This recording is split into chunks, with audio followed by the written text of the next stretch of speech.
end screens. Why are they important and how to even make one? Well, I'm going to show you right now with canva.com. Let's go over to their website.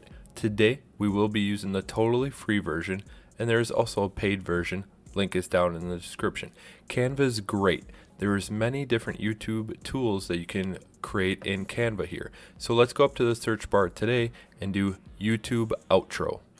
When we get to this page, there is a lot of different templates we can use, or we can create one from scratch. If you do see a crown in the bottom right corner, you have to have the pro paid version for this. For this tutorial, we're going to click on this one. Now you can change so many things with these templates, and let's go over a few of those right now so you know about the basics of Canva. So the first thing we're going to do is we're going to change the colors. Simply as clicking on it, go into this color, and we'll change it right here. You can do that for just about every element here. Let's check it out.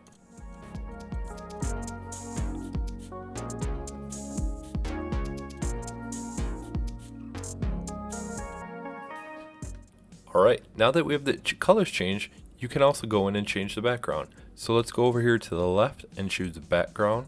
And you can choose any of these graphics. If there is one with a crown in the bottom right corner, that is only a paid version. Now another really cool thing about end screens is, since this is a video, we can click on the background and then go up here where it says block, and it'll be all these different types of animations for our screen. That one is a photo zoom, that one is breathing. Let's choose tumble.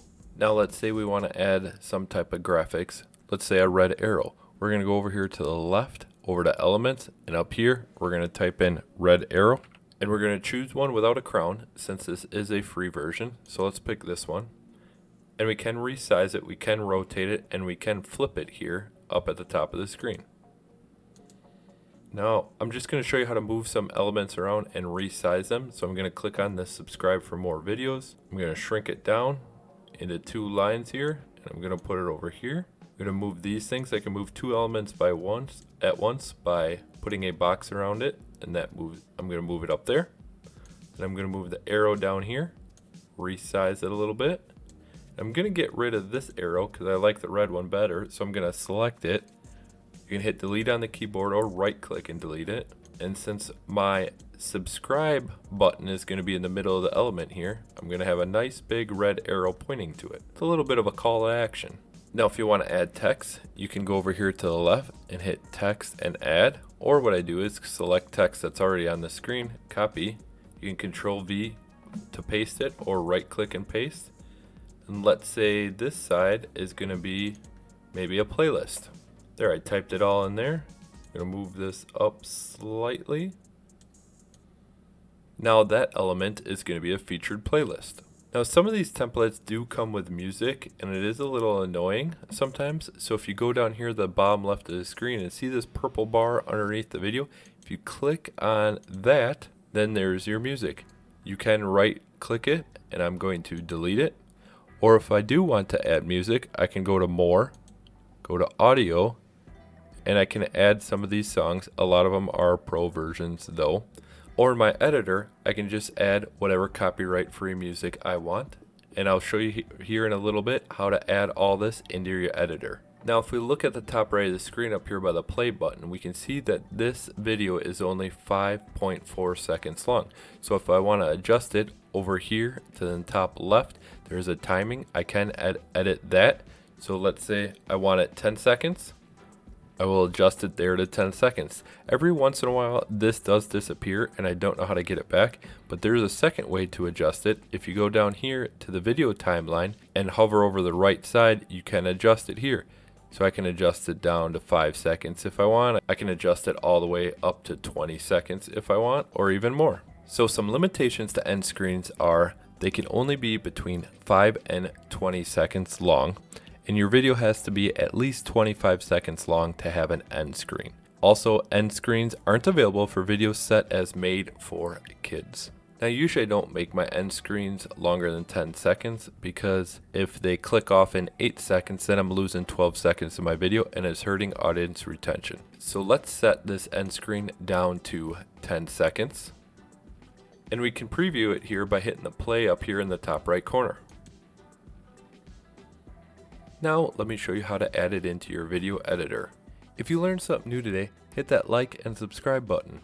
We're all in this together. First thing we're going to do before we can put it in the editor is we're going to download it. So go to the top right here with the arrow pointing down, click on that. Make sure you're downloading it as an MP4 video and hit download. And now go over to the editor of your choice and just make sure that it's within the last 5 to 20 seconds of your video. And now that we have the template added into our video, there are two main ways that we can connect that to YouTube. So go to your YouTube studio, and one way is if you want to add end screens to existing videos, go to content on the left here, and then go to your edit button on that video that you'd like. Scroll down, and on the right side here, click end screen. If you are just uploading the video for the first time, throughout the upload process, after you're entering in title and description, there will be a page on the screen for end screens, and this will get you to the same spot. So first thing, your timeline is going to show you down here your last 20 seconds of the video. Now what you can also do is, if you have previous videos with end screens already on them, just go up to here, import from video, and I can click on this one, and it'll automatically bring over the settings from that video.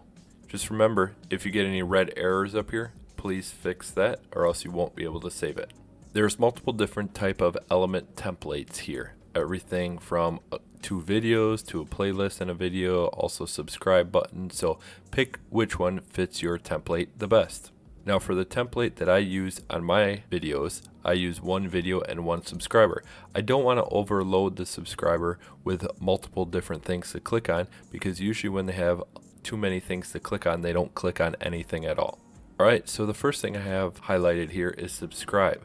Now on my template here, it shows up as white here, and I'm going to move that where that circle is, and you can also resize it if necessary. Now I'm going to click on the next element, and this one is a video element. So I'm going to move that one. First, what I'm going to do here is I can resize this. So right now it is set to about 20 seconds, but as you can see on the screen, I do not have my template on here in the video yet. So I can adjust these down until my template starts, which is about right about here. And you can scrub this with this playhead to see exactly where those boxes will show up for your template. So right now they're animating in. I'm going to scrub them down to about there, and I know that's the spot where I want all these elements to start. So I grab my subscribe element, resize it to that playhead. Now I'm going to grab the video one and resize that to about the same spot as the subscribe animation. Let's scrub the playhead to that spot over there. Now we can click on the video one and move that around or resize it if necessary. And now I need to choose what video I want to go into there. I can do the most recent uploaded video. I can do the one that's best for the viewer that YouTube will select, or I will choose a specific video. I always try to choose a specific video because there's 4 major ways that you can really push a video and hopefully get it boosted in suggested views. You can add the same video to your cards, end screen, link in the description, and to a pinned comment, all suggesting this viewer to go watch the same video. I chose that one. Now I have a subscribe element and I have a video element. Now if I want to watch that, I can hit play. So by using end screens, you can really push your viewer and your audience to go keep watching another video that you uploaded. And the longer you can keep them watching your specific videos, the more the algorithm or YouTube will enjoy that and will start suggesting more of your videos to other viewers. This is a great way to boost suggested views. Now, if you want to learn how to make another great branding feature of YouTube, a channel banner, click on this video in my end screen right here.